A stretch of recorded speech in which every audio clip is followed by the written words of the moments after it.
So guys, നമ്മുടെ നാട്ടിൽ ഒരുപാട് പേര് പറഞ്ഞടാ, നീ മറ്റേ കാലൻ്റെ വണ്ടിയും കൊണ്ട് നടക്കല്ല, അല്ലെങ്കിൽ നീ മറ്റേ കണ്ണാപ്പേര് നിന്നെ കൊണ്ട് എന്ത് ഉപയോഗമാണ് നിനക്കുള്ളത്, നിനക്കിതിൽ നിന്ന് 10 കാശ് സമ്പാദിക്കാൻ പറ്റാനൊക്കെ ഒരുപാട് പേര് വരും. ഉറപ്പാണ്, 100% ഉറപ്പാണ്. ഓക്കെ, അങ്ങനത്തെ ഒരു കേസ് ഒരു വീഡിയോ കാണിച്ചില്ല.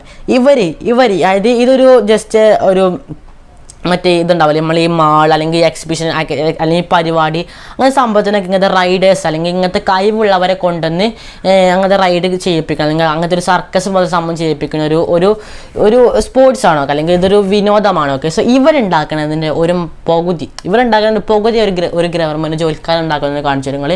ഇത്തരത്തിൽ പാഷനെ ഫോളോ ചെയ്ത് ഇഷ്ടംമാതിരി വരുമാനം ഉണ്ടാക്കുന്നവരുണ്ട് നമ്മുടെ കേരളത്തിലുള്ളവർക്ക്. അതിന് നല്ല കഴിവാണ്, പക്ഷേ കേരളത്തിൽ നിന്ന് സപ്പോർട്ട് കിട്ടുന്നില്ല.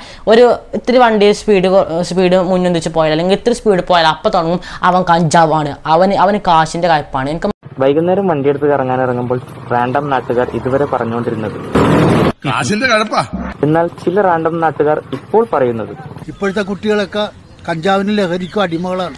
ഒരു രക്ഷയില്ല കേട്ടോ. ഈ ഇവിടുന്ന് വിട്ട് എവിടെയെങ്കിലും ആഫ്രിക്കയിൽ പോയാൽ എന്തെന്ന് ആലോചിക്കണമായി മനസ്സിലാവില്ല. പിന്നെ പ്രൈവറ്റ് റോഡിലൂടെ കുഴപ്പമില്ല, പബ്ലിക് റോഡിലൂടെയാണെങ്കിൽ അത് പറയണമാണ് കേട്ടോ. പബ്ലിക് റോഡിലൂടെ കോപ്പറേഷൻ കാണിക്കാൻ നിൽക്കരുത്. പ്രൈവറ്റ് റോഡിലൂടെ ഇതേപോലെ സ്കില്ല് ഡെവലപ്പ് ചെയ്ത് ഇതേപോലത്തെ പ്രോഗ്രാമിലൊക്കെ പങ്കെടുത്ത് ഇഷ്ടംമാതിരി പൈസ ഉണ്ടാക്കാൻ പറ്റും. മനസ്സിലായില്ലേ?